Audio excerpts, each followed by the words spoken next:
Hello, today I'm in Nissan Juke. In this video I'll show you steering wheel buttons functions.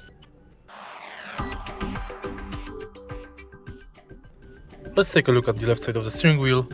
Right here we've got this knob thanks to which we can change radio station. Then we've got this button thanks to which we can change radio source. Next, this button allows us to increase and decrease the volume.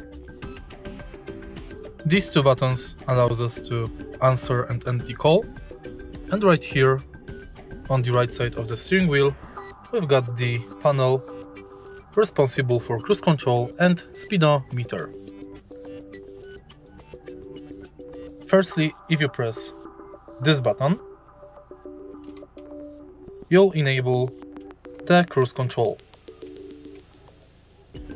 Then, if you want to turn it on, you have to pull this button down and of course accelerate to desired speed. If you press cancel, you'll stop the cruise control for a while. If you want to start it again press this button. This button enables the speed limiter. Thanks to speed limiter, you will have sure that you won't exceed the wanted speed. Press this button again to disable this function. And that's it. If you find this video helpful, please leave a like, comment and subscribe.